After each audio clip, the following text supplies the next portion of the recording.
मौलाना आमिर रसादी मदनी। तो आइए उनसे बात करेंगे क्या है पूरा मामला। मौलाना साहब, क्या है जो युद्ध चल रहा है, इस पे क्या है पूरा मामला? देखिए, इस युद्ध को, इस जंग को समझने के लिए हमें तकरीबन 75 साल पीछे जाना होगा। 76 साल 1945-46 के दरमियान जब हिटलर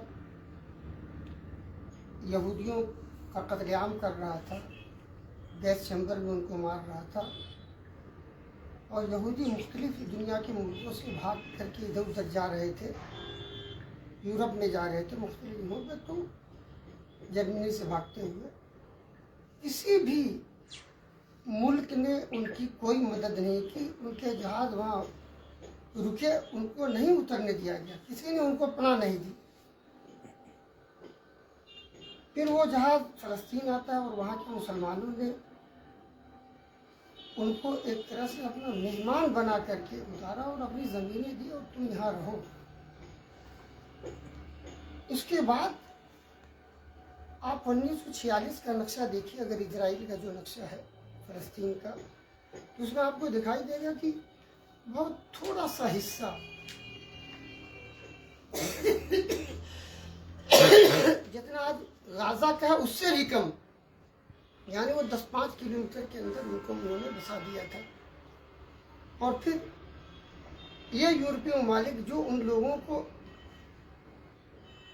अपने यहाँ रखने को तैयार नहीं थे, चाहे वो अमेरिका हो, चाहे वो ब्रिटेन हो, चाहे और दूसरी जगह हो, फ्रांस हो, ये जो आज उनके साथ खड़े हुए हैं, जब ये कौम तरक्की कर ली, एक जगह मिल गई रहने के लिए, और उन्होंने ख़ास तौर से जो है इकोनॉमिकल, जब वो बहुत मजबूत हो गए, उन्होंने एक तरह से यूरोप और अमेरिका की इकॉनमी को अपने हाथ में ले लिया। तो आज अमेरिका मजबूर है उनकी मदद करने।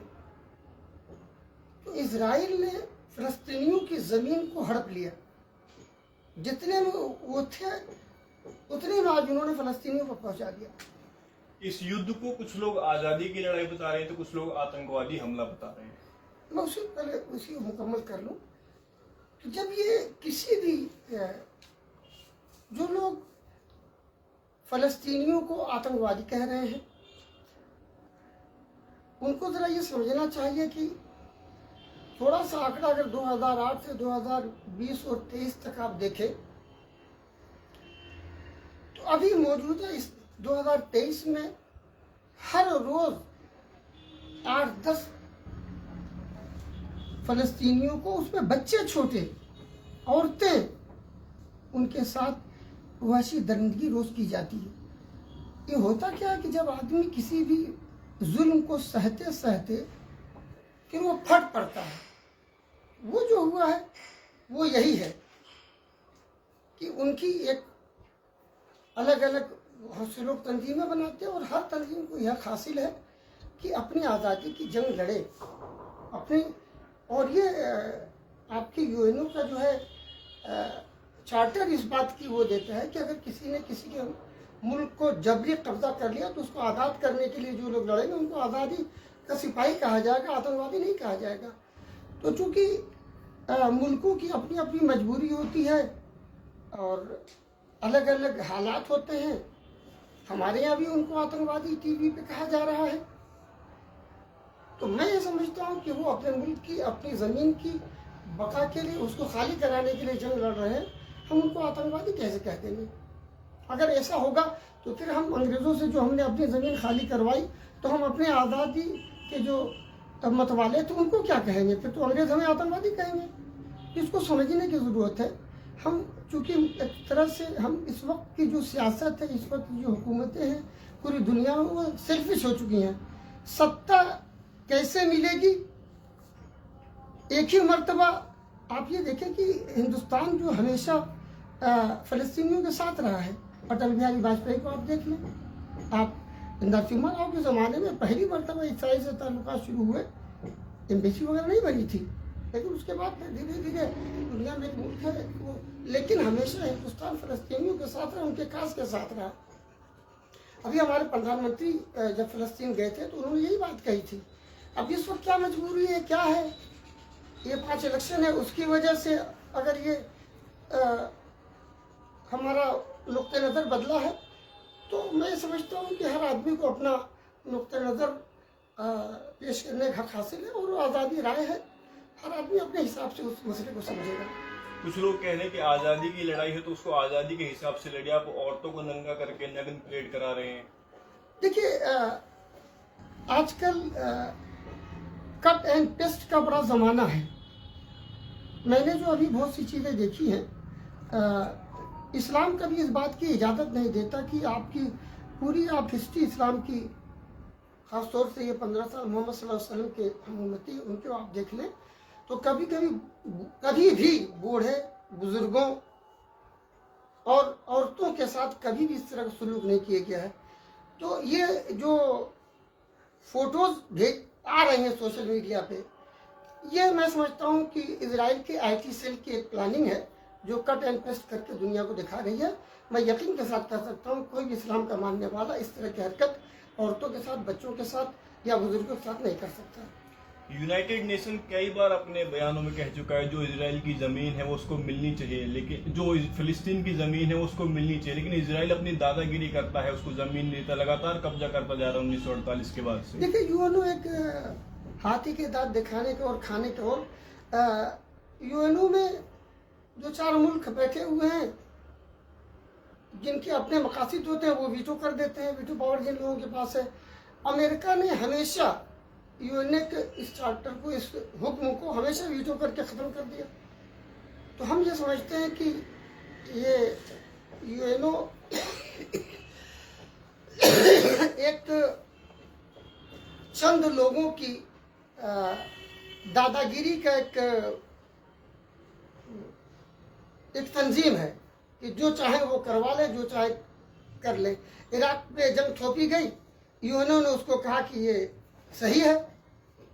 तो मैं ये समझता हूँ कि यूएनओ को ख़त्म कर देना चाहिए। यूएनओ की कोई जरूरत मौजूदा दौर में नहीं है। मौलाना साहब, हम देख रहे हैं जो हमास है वो इजराइल की चुनी हुई सरकार है, उसने 2006 में भी चुनाव जीता, अब भी जीता, लेकिन उसको आतंकवादी संगठन कहा जा रहा है। कहाँ तक जायज़ है? आप दूर क्यों जाते हैं? इससे पहले की जो हुकूमतें थीं उन्होंने मुसलमानों को ख़त्म करने की जो साजिश रहती इंडियन मुजाहिदीन के नाम से, मुख्तलिफ नामों से, आज मैं सवाल करता हूँ कि वो इंडियन मुजाहिदीन कहाँ चले गए? अगर वो एग्जिस्ट कर रहे थे तो आज भी रहते हो। तो ये सरकारों के बनाई हुई किसी भी कौम को, किसी को भी ख़त्म करने के लिए, किसी को भी बदनाम करने के लिए साजिशें अपने सत्ता भोगने के लिए करती रहती हैं। इसी तरह मैं समझता हूँ कि वहाँ पर भी हो रहा है कि एक चुनी हुई हुकूमत को इस तरह की बात कही जा रही है। मौलाना साहब, हम देख रहे हैं जब से हिंदुस्तान आज़ाद हुआ है तब से फिलिस्तीन का समर्थक रहा है, चाहे वो नेहरू के ज़माने की बात हो या फिर अटल बिहारी के ज़माने की बात हो। जनता पार्टी ने भी मतलब फिलिस्तीन का समर्थन किया, लेकिन हम देखें 2014 के बाद से जब से नरेंद्र मोदी की सरकार आई है, इजराइल की समर्थक रही है। भारत का स्टैंड ही चेंज कर दिया इन लोगों ने। नहीं, मैं ये गलत है। खुद हमारे प्रधानमंत्री मोदी जी ने फ़लस्तीन जब उन्होंने बात की थी, ये अभी सिर्फ उनका ये मौक़िफ़ चेंज हुआ है। इससे पहले वो सेम उसी पे थे जो हिंदुस्तान का मौक़िफ़ था। अभी जो युद्ध हुआ उसमें उन्होंने ट्वीट कराई, अभी पहली मरतबा अभी पहली मरतबा उन्होंने किया। और मुझे लगता है कि चूँकि हर सरकार का अपना एक मौक़िफ़ होता है, चूँकि अभी इलेक्शन एक का दौर है यहाँ पर, तो मुझे लगता है कि उनको ऐसा लगता है कि अगर इसमें हमने मुसलमानों के ख़िलाफ़ कोई बात कही तो उससे हमें फ़ायदा होगा और हम सरकार बनाने में कामयाब हो जाएंगे। फिलिस्तीन के समर्थन में पूरी दुनिया में प्रोटेस्ट हो रहे हैं, लोग क्या कहते हैं उनके समर्थन में आज़ादी के लिए आवाज़ बुलंद कर रहे हैं। इसी कड़ी में जब हिंदुस्तान के अंदर अलीगढ़ मुस्लिम यूनिवर्सिटी के छात्र फिलिस्तीन के समर्थन में मार्च निकालते तो उन पर FIR हो जाती है। बीजेपी के प्रवक्ता कहते हैं ऐसे लोगों को चिन्हित करना चाहिए, वो देशद्रोही है। लेकिन मेरा अपने जो कहना है कि जिस दिन ये FIR हुई है और जिस दिन उन्होंने प्रोटेस्ट किया था, ये हर आदमी को हक हासिल है कि अपनी बात को कहे। वो जिस पूरे दुनिया में दूसरे मुल्क का मामला, हमारे मुल्क का मामला होगा, हमारे मुल्क से किसी दूसरे मुल्क का मामला होगा, तो हम अपने देश के साथ पूरे तौर पे खड़े रहेंगे। लेकिन अगर दूसरे मुल्कों की बात होगी तो सरकार का अपना मौक़िफ़ अलग हो सकता है और आवाम का अलग हो सकता है। इसी को आज़ादी राय कहते हैं। अगर ऐसा सरकार ने किया, उनके ऊपर FIR दर्ज किया, तो उसी दिन सेम अलीगढ़ में दूसरी तंजीमों को लोगों ने तो उन तंजीमों ने भी पुतला जलाया और मुख्तलिफ पूरे शहर में घूमे, तो FIR उन पर भी होनी चाहिए, इसलिए कि उन्होंने भी दो समुदाय के अंदर झगड़ा करने की कोशिश की। अगर वो FIR हुई है कि AMU के लड़कों ने इस तरह की हरकत करके देश के खिलाफ किया है, तो जो दूसरे लोगों के विपक्ष के लोगों ने, जो लोग ये कह रहे हैं कि उन्होंने गलत किया, उन लोगों ने भी कल उसी दिन जो है एक प्रोटेस्ट किया था और पुतला उतला जलाया था। तो मैं समझता हूँ FIR उनके खिलाफ भी होगी, लेकिन मौजूदा दौर में सरकारों का ये मामला है, वो कोई ये सरकार की मैं बात नहीं, इतनी सरकारें, कांग्रेस की सरकार थी उसके ज़माने में ये होता था कि जिसके हमनवा होते थे उनके लिए कुछ नहीं था, जो उनके खिलाफ होते थे उनके खिलाफ सरकारें अपनी ये करती रहती हैं। तो मैं ये समझता हूँ कि यह सरकारों का अपना तरीक़ाकार है, उसको किसी एक सरकार पे ठेला नहीं जा सकता है या उन पे। जब हमास इजराइल पर अटैक करता है तो उसको आतंकवादी हमला कहते हैं, लेकिन जब इजराइल के PM नेतन्याहू कहते हैं कि इस बार ऐसा हमला किया जाएगा, ऐसा सबक सिखाया जाएगा कि पूरी दुनिया याद रखेगी, उनकी तरफ से हमला होता है, बच्चे मारे जाते हैं, महिलाओं को रिहायशी इलाकों पर हमला किया जाता है, अस्पतालों पर हमला किया जाता है, जर्नलिस्ट मारे जाते हैं, लेकिन सब चुप रहते हैं, कोई इसको आतंकवादी हमला नहीं कहता। कहना ये कि फ़लस्तीनी का वो मुल्क था, तारीख अगर पुरानी ली जाएगी कौन कहाँ था क्या था, तो फिर दुनिया में जो मुख्तलिफ मुल्क बढ़ते रहते हैं, छोटे बड़े होते रहते हैं, जर्मनी बढ़ गया, हिंदुस्तान बटा, मुख्तलिफ दुनिया में लोग अलग अलग हुए, आपके कोरिया बटा 2 हिस्सों में, तो मुख्तलिफ किन वजूहात की बिना पर लोग बढ़ते रहते हैं। तो अगर बटने को अगर ये कहा जाएगा कि फला वो है, तो फ़लस्तीनियों का वो मुल्क था। अगर कोई कहता कि हमारे पैगंबर यहाँ पैदा हुए थे, पहले वाले हैं, या यहाँ आए थे, यहाँ रहे थे, तो अगर किसी के रहने से अगर कोई कुछ हो जाता है, तो किराएदार के रहने से या आने जाने से उसकी जगह नहीं हो जाएगी।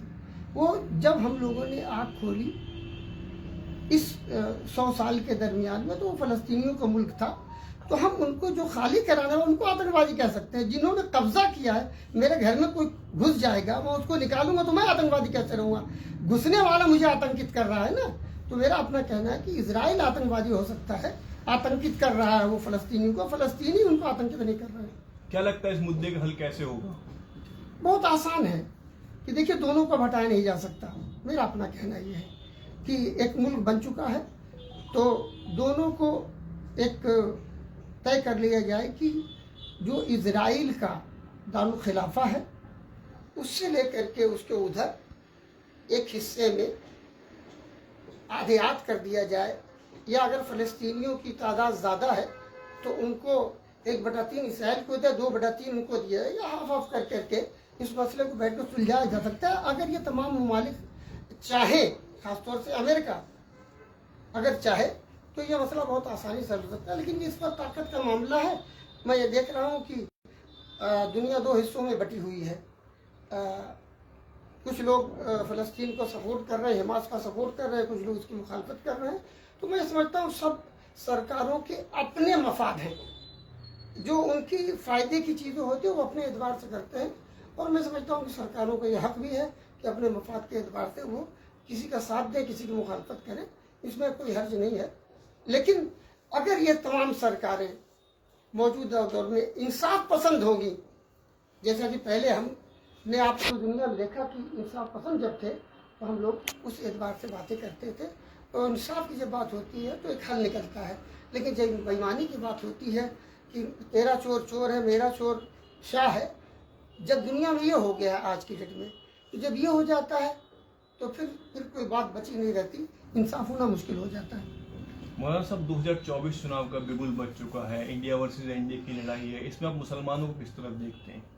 देखिए, मुसलमान नफरत और मोहब्बत की दुकानों के दरमियान फंसा हुआ है।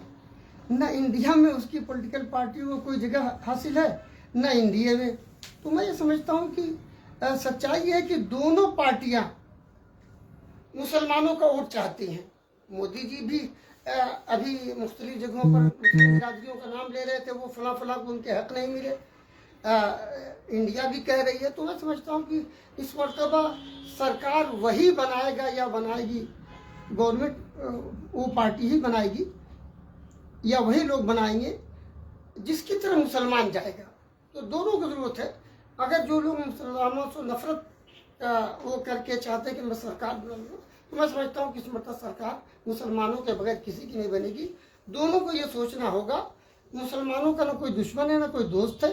मुसलमानों का हिस्सेदारी की बात है कि हमारी पॉलिटिकल हिस्सेदारी होनी चाहिए। मुस्लिम पॉलिटिकल पार्टियां जो भी हैं, जिस तरह एक एक बिरादरी की छोटी छोटी पार्टियों को एनडीए भी लेने को तैयार है, इंडिया भी लेने को तैयार है, लेकिन मुस्लिम समाज की पार्टियों को, जो बड़ी बड़ी पार्टियां हैं जिनके अपने काम है, लोग उन पर एतबार करते हैं, उनको लेने को वो तैयार नहीं, अपने साथ जोड़ने को तैयार नहीं है। तो मैं समझता हूँ कि इस मरतबा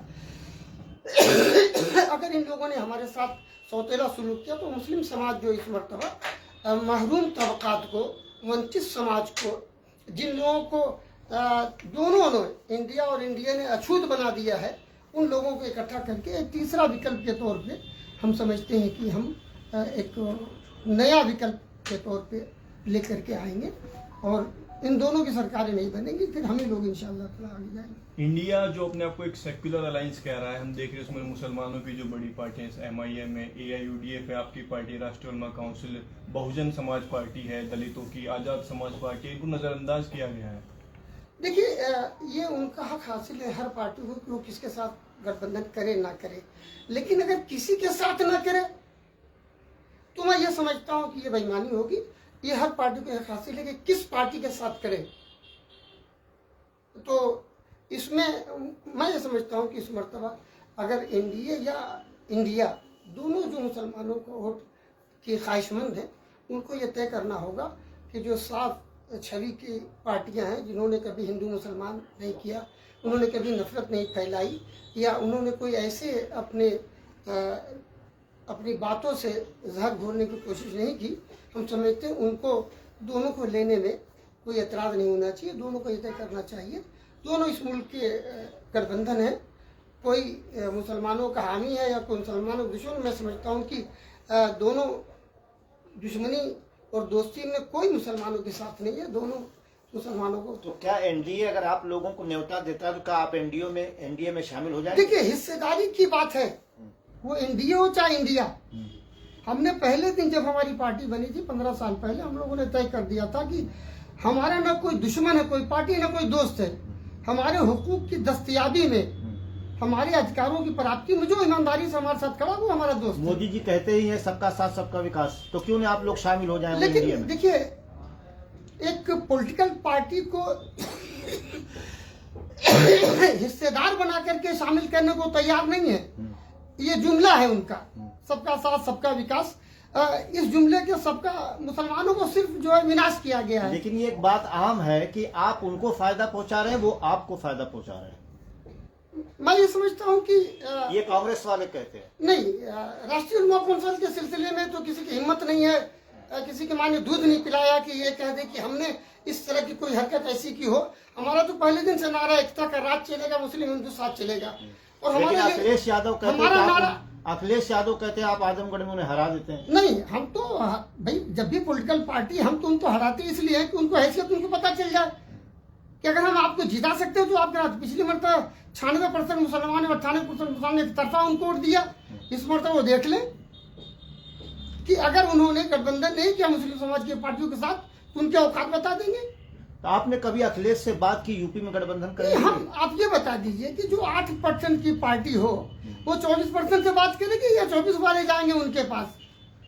यानी आप- अखिलेश को हमसे बात करनी चाहिए। यानी आप चाहते हैं अखिलेश आपसे बात करें? अखिलेश हमसे बात करेंगे, बिल्कुल बात करें। हमसे तो कोई बात करेगा, हमसे मोदी जी बात करेंगे, हम बात करेंगे। ये प्राइम मिनिस्टर है हमारे। लेकिन अगर मोदी जी आपको न्योता देते हैं एनडीए में शामिल होने का, तो आप शामिल हो हम जाएंगे? इंडिया में शामिल होंगे, लेकिन पॉलिटिकल हिस्सेदारी के साथ कि हमारी जितनी संख्या है उस एतबार से हमें वो सीटें का एडजस्टमेंट करें तो बिल्कुल होंगे। लेकिन वो तो तब पूछेंगे ना आपके कितने सांसद है, कितने विधायक है। नहीं, देखिए, सांसद विधायक अगर ऐसा सांसद विधायक के तौर पर होगा तो जब 1989 में जनता पार्टी बनी थी तो उस वक्त उनके 2 सांसद थे सिर्फ, और वो अपने पर्सनल उस पे आए थे, पार्टी के बलबूते पे नहीं आए थे। जनसंघ की क्या हालत थी? तो हर आदमी जब शुरू पार्टी होती है तो सबकी हालत यही होती है, लेकिन जब एक दूसरे से मिलते हैं तो एक दूसरे के पूरक हो जाते हैं। 2024 में अगर आपको एनडीए और इंडिया किसी ने अपने गठबंधन में शामिल नहीं किया जी, तो आप लोग क्या करेंगे? अलग हम लोग गठबंधन एक तीसरा बनाएंगे? विकल्प बनाएंगे, एकदम बनाएंगे इसको। तो तो किसी से मुसलमान- बात हुई वैसी साहब हो या और दूसरे लोग? देखिए, हमारी बहुत साफ सुथरी बात है कि जो भी पार्टियां मुसलमानों को वो होती है, हम लोग अगर बनाते, वो बनाते हैं, हमें बुलाएंगे हम जाएंगे, हम बनाते हैं वो आएंगे तो हम उनको लाएंगे, अगर नहीं आएंगे वो अपना अलग रहेंगे। नहीं, आपको क्या लगता है कि अगर आपने जो मुस्लिम पार्टियां ये गठबंधन बना के क्या कोई सीट जीत सकती हैं? आपकी इत्तला के लिए अर्ज है कि उत्तर प्रदेश में आप समझिए कि 38 सीटें ऐसी हैं कि हम अपने बलबूते पे जीत सकते हैं, हम जिसको टिकट दे दें। और अगर हमने जो पॉलिटिकल जिसे कॉम्बिनेशन कहते हैं, जो माइती जी करती रहती हैं, अखिलेश करते रहते हैं, उन बिरादरियों को जहाँ होता है उसको देते हैं, उस एतबार से अगर हम वो करेंगे तो हम तो 80 सीटें जीतने की पोजीशन में हैं। यानी इस बार मान लिया जाए 2-4 सीटें ऐसी हैं जहाँ पर हमने, उत्तर प्रदेश बिहार है, बिहार में अभी तक ये था कि यादव वहाँ ज्यादा है, मुसलमान कम है। मौजूदा जो अभी जनगणना आई उससे साफ हो गया, मुसलमान 18% है, यादव 14% है। क्या लगता है कि यूपी की भी तस्वीर कुछ ऐसी ही होगी? जी बिल्कुल ऐसी होगी, ऐसे ही होगी जी। तो जो 38 सीटें आपने अभी कही, तो अगर 2024 में आपको इन दोनों गठबंधन में शामिल करने को मौका नहीं मिला? देखिए हमारी कोशिश है, अभी मुसलमानों को चूंकि जब एक नई चीज आती है तो समाज का आपको एक बात मिलना बड़ा मुश्किल होता है, और समाज के अंदर चूंकि एक नफरत और मोहब्बत और इसकी बातें चल रही हैं, तो आदमी कंफ्यूज होकर के सोचता है कि यार मोहब्बत की दुकान में चले जाओ। तो हमारी कोशिश ये होगी कि जो मोहब्बत की दुकान खोल रहे हैं, आवाम को ये समझाया जाए कि अगर मोहब्बत की दुकान में तुम कहाँ हो। मौलाना साहब, आप कह रहे हैं कि अगर मुसलमानों को किसी भी अलायंस में शामिल नहीं किया गया, मुस्लिम पार्टियों को, तो हम थर्ड फ्रंट बनाएंगे, लेकिन जब चुनाव होते हैं तो मुसलमान तो 90% वोट दे देता है समाजवादी पार्टी को, किसी भी मुसलमान ऐसा को शामिल नहीं किया गया। अभी तक इस पे कोई कोशिश हुई नहीं। अभी तक कोशिश ये होती रही कि मुस्लिम समाज का टिकट कितना मिला, यानी कितने गुलाम इस मर्तबा बनाए गए। जैसे मान लिए 80 सीट उत्तर प्रदेश में है तो 10 मुसलमानों को दी गई, तो उनके जो इस वक्त हमारी जहनियत बनाई गई है वो ये कि 15 गुलाम बन जाए। उन पार्टी को गुलाम होते हैं, वो जो पार्टी की लाइन होगी वही बात वो करेंगे, इंसाफ की बात कर ही नहीं सकते। वो तो कह रहे हैं हम नेता बनाते हैं, गुलाम नहीं नहीं, बनाते। बिल्कुल नहीं, गुलाम बनाते हैं। और आप ये बताइए मुझको कि अभी मुसलमानों पे बीजेपी की हुकूमत में इस जो है बहुत जुल्म हुए, बुलडोजर चले। अखिलेश यादव आजमगढ़ में एक बेईमान पूर्व सांसद, कातिल सांसद के घर पहुंच गए, जेल मिलने चले गए। वहीं पर मुसलमान दूसरे मौजूद थे जो एनआरसी में पड़े हुए थे, उनसे मिलने नहीं गए, वही मिल लेते, बगल की कोठरी में वो भी बंद थे। वो कानपुर चले गए, एक अग्रवाल के घर में कुछ मामला हो गया था, लेकिन वही कानपुर में मुसलमानों के साथ नाइंसाफी हो नहीं गए। तो मुसलमान अब ये सोच रहा है कि ये हमारे नहीं है, कि हमको सिर्फ गुलाम बना करके वोट लेने के लिए हमें तरकीब लगाते हैं। मौलाना साहब, आखिरी सवाल, आप उत्तर प्रदेश से आते हैं, हम देख रहे हैं आजकल डीलिमिटेशन की काफी चर्चा है परिसीमन की, जो हम देखते हैं मुस्लिम बहुल सीटें जो हैं उनको आरक्षण के नाम पर रिजर्व कर दिया जाता है। जैसे उत्तर प्रदेश की नगीना है, बहराइच है, यहाँ पे 40 से 45% मुसलमान हैं, उनको रिजर्व कर दिया गया एससी समुदाय के लिए, ताकि मुसलमानों का प्रतिनिधित्व मिले ही ना, वो पार्लियामेंट तक पहुंचे ही ना। देखिए ये 15 साल पहले, तकरीबन 14 साल पहले 2009 में एक आसमान हुआ था। तो हम देखिए इंसाफ की बात करते हैं, हम जबरदस्ती बीजेपी ने ये किया, वो प्रशमन किसने कराया था? मुसलमानों की मोहब्बत की दुकान ने। तो चोर को चोर कहिए, पार्टी को चोर ना कहिए।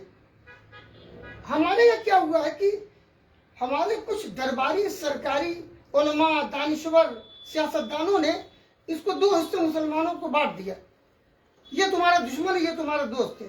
हमारा कहना कोई दोस्त दुश्मन नहीं, आपकी जो हिस्सेदारी को माने वो आपका दोस्त है, आपकी बुरे वक्त में आपके साथ खड़ा हो वो आपका दोस्त है। तो परसिमन तो उन्होंने कराया था, इस सरकार ने तो कोई परसिमन कराया नहीं। अगर ये सरकार करेगी तो कल इनको भी हम गलत कहेंगे। आसाम में हुआ है, 5 सीटें कर गई हैं मुसलमानों की। नहीं, आसाम में कोई परसिमन नहीं हुआ। आसाम में हुआ है? नहीं, वो हो ही नहीं सकता जब तक यहाँ की मतलब केंद्र सरकार नहीं कराएगी। वो परसिमन वो कर लिया उन्होंने अपने तौर पे, वहां की सरकार ने, लेकिन वो माना नहीं जाएगा। चैलेंज ही नहीं किया गया उसको, लेकिन उन्होंने गवर्नमेंट ने मान लिया, जो वहाँ की आसाम सरकार है, हेमंत बिस्वा आसाम सरकार मान सकती है, इलेक्शन कमीशन मान लेगा तो उस पर चैलेंज किया जाएगा। अभी जो ये नया इलेक्शन कमीशन बन रहा है, क्या उसमें जो परिसीमन का नया मसौदा बनेगा, उसमें आप लोग जाएंगे बताने कि नगीना और जो बहराइच है, मुस्लिम बहुल है, इनको नजर किया जाए? देखिए, एक बहुत बड़ी बेईमानी इलेक्शन कमीशन का ये है कि वो चंद पार्टियों को, जिन लोगों की सरकारें हैं, जो सरकारें बनाती बिगाड़ती, उनको बुलाते हैं। बाकी जो पॉलिटिकल पार्टी उनको बुलाते ही नहीं, तो हम अपनी बात कहने का हमें मौका ही नहीं मिलता। उनको चाहिए कि जो भी पॉलिटिकल पार्टी जो एग्जिस्ट कर रही हैं, सिर्फ कागज पे है और कोई वो एक इलेक्शन भी नहीं लड़ती। तो हमारी हैसियत, इलेक्शन इतना महंगा कर दिया गया है कि हर आदमी की बस की बात इलेक्शन लड़ना नहीं है। तो हम अगर 4 सीट भी लड़ाते हैं, हम विधानसभा की 1 सीट भी लड़ाते हैं, हम लोकसभा की 1 सीट भी लड़ाते हैं, इसका मतलब हम रेजिस्ट कर रहे हैं, हम अपनी कोशिश कर रहे हैं। बीजेपी न जाने कितने सालों तक 1-2 भी चलती रही।